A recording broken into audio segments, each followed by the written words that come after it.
Hey everyone, quick update. Because something interesting is happening in the metals market right now. Gold is basically flat on the day, sitting around 50.48 an ounce, down only about 0.2%. But silver is getting hit noticeably harder, around 81.64 an ounce, down almost 2% in the last 24 hours. And that kind of split, gold calm, silver slipping, usually means there's something off under the surface. It's not always about one big headline. Sometimes it's positioning, sometimes it's liquidity, sometimes it's the market quietly repricing risk before the crowd catches up. So in this video, I'm going to walk you through what I think is actually going on, why gold can look stable while silver looks shaky, what levels and catalysts matter next, and what I'd be watching if I were trying to avoid getting chopped up by volatility. Because here's the trap. When gold looks fine, most people assume silver must be fine too. That assumption is exactly how people get blindsided. Now let's frame what you're seeing. We're not looking at typical volatility here. When silver drops harder than gold in a short window, it's often telling you one of three things. Here are the three factors that converge today. First, silver behaves like a hybrid asset. Gold is mostly a monetary metal. People run to it when they're nervous. Geopolitics, currency issues, banking stress, you name it. Silver is different. Silver has a monetary story, yes, but it also trades like an industrial input. That means silver can get punished when traders start worrying about growth, manufacturing demand, or just a general risk-off mood.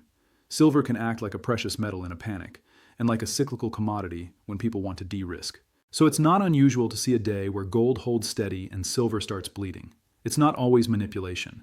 It's often the market expressing two different fears at the same time.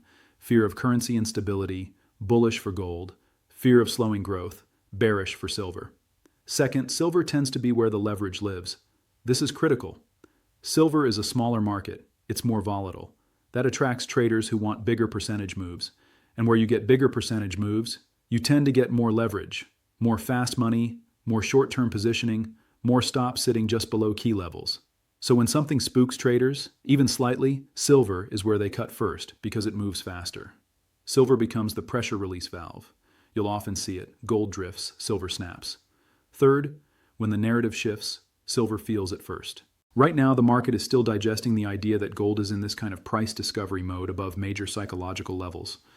There's also a lot of talk floating around about speculative behavior overseas contributing to big swings. Whether you buy that explanation or not, the important part is this.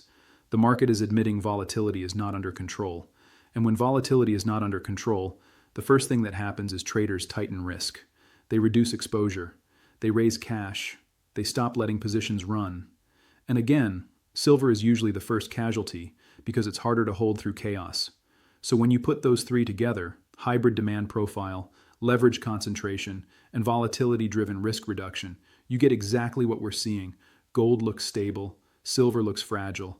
And that's what makes this moment dangerous, because it creates false confidence. Now let me stack the evidence in a way that actually helps you make sense of this, without assuming you're staring at a chart. Let's start with institutions and flows, because that's where the quiet truth shows up. Smart money moved before the crowd noticed. One of the biggest tells in any metal bull market is whether the big pools of capital are still participating when volatility shows up. And you've got a really important real-world signal right now. Gold ETF demand in places like India has been extremely strong. Strong enough that it's becoming a story in its own right. That matters because ETF demand is a bridge between interest and action. People don't buy ETFs because they're bored. They buy because they want exposure now, in size, without dealing with storage, premiums, or logistics. And when you have ETF demand rising into a high-price environment, it tells you something uncomfortable for the skeptics. This isn't only fear buying. A lot of this is allocation. It's the portfolio manager or the serious saver saying, I don't trust the path we're on, and I want metal exposure as an insurance policy. Now compare that with what's being said about silver flows. The language is erratic. And that actually makes sense. Silver investors are more emotional because silver moves more. They chase, they panic, they get shaken out. So what you often see is steadier participation in gold and choppier participation in silver. Not because silver has no story, silver has a massive story, but because silver tests your patience. If you've ever watched someone buy silver on a big green day and then rage sell on a big red day, you know exactly what I'm talking about. Now let's go to the technical picture, again, in plain English. Silver at around 81.64, down close to 2%, is not a small move when the market is already jumpy. And the key question isn't, is silver dead? The key question is Are we in a normal pullback inside a larger uptrend, or are we seeing a change in character? Here's how I think about it.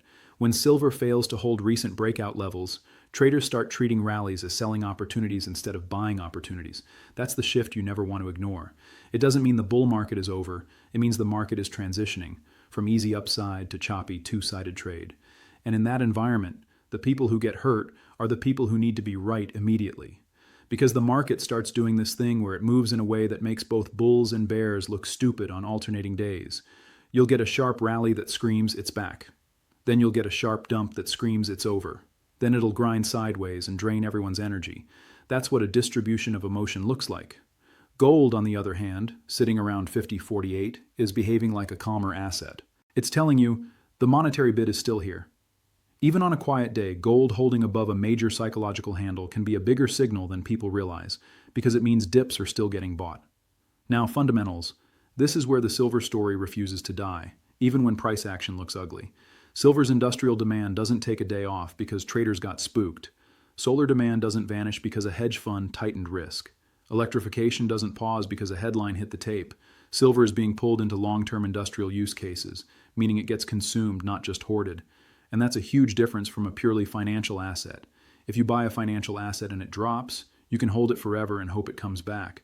But if an industrial system is designed around silver input, that system has to keep buying silver, regardless of how annoying the price action gets. So you have this tug of war. Short-term market structure and positioning can push silver around violently. Long-term supply and demand can quietly build pressure underneath. And that's why silver is always the metal that creates the most emotional damage.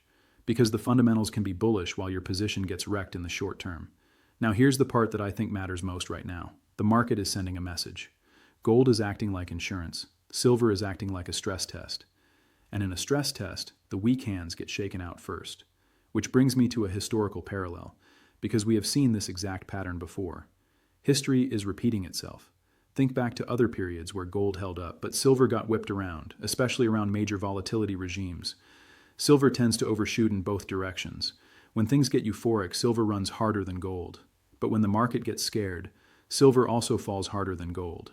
It's like the high beta cousin of gold. In past cycles, what often happens is gold establishes the new floor first. Silver lags, chops, frustrates people, and then, when the market finally believes the move is real, silver launches. But before the launch, silver typically goes through a phase that feels like betrayal. It's that phase where the headlines are confusing, the candles are violent, and everyone starts saying, maybe silver just can't do it.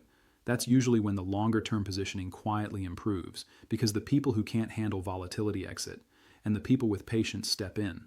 Now, I'm not saying that means silver immediately rips higher tomorrow. What I am saying is, when gold is stable near a major level and silver is wobbling, you should pay attention. Not because it's automatically bullish, because it tells you the market is choosing its battlefield. Gold is the confidence trade. Silver is the conviction trade. And most people don't actually have conviction, they have optimism. Optimism disappears fast when silver drops 2% while gold barely moves. Let's make this personal because none of this matters unless it connects to your money. If you're a regular investor, maybe you've got a retirement account, you've got some cash, maybe you've got a little metals exposure. Days like this are where you either protect yourself emotionally or you blow yourself up. Here's a simple example. If you own 1,000 ounces of silver, maybe through a product, maybe through exposure in a fund, whatever, a move of roughly $1.60 in silver is about $1,600 in one day. That's not theoretical. That's the math. Now compare that to gold. If you have, say, 2 ounces of gold, and gold is down about $10, that's about $20. So in a day like this, silver can feel like it's attacking you, even though gold looks peaceful. And what happens psychologically is people start making the worst kind of decision. They start managing the position based on pain, not based on a plan. They sell after the dump because it finally hurt enough. Then silver snaps back later, and they chase again because they don't want to miss it. Then it dumps again, and they swear off silver forever. That cycle is how retail gets harvested. So what do you do instead?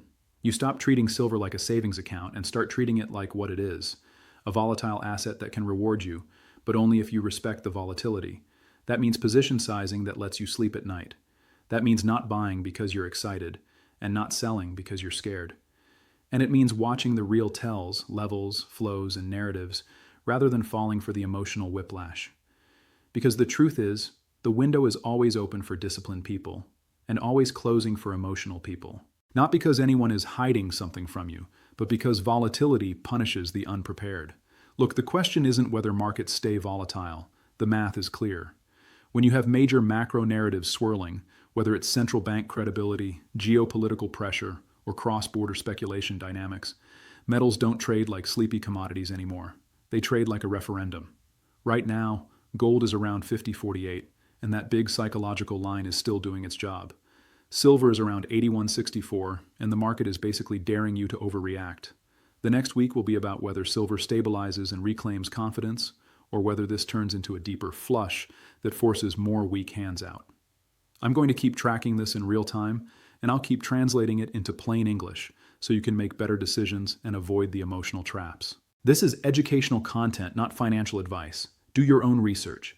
Consult licensed financial advisors before making investment decisions. These are market observations and analytical frameworks, not buy or sell recommendations. But the data tells the story. All right, before you go, 3 quick things. 1. Drop a comment below. Tell me where you're watching from and give me your prediction. Where do you think silver is headed by the end of the month? 2. If you're not subscribed, hit that button now. I'm putting out unfiltered analysis consistently. And listen, I'm fighting copycat channels stealing this content. If this video provided value, comment data over hype, so the algorithm knows you're here for the original. 3. Next video drops soon, and I'm covering the one indicator that predicted major volatility regimes before most people saw them coming. It's flashing again. You won't want to miss it. See you there.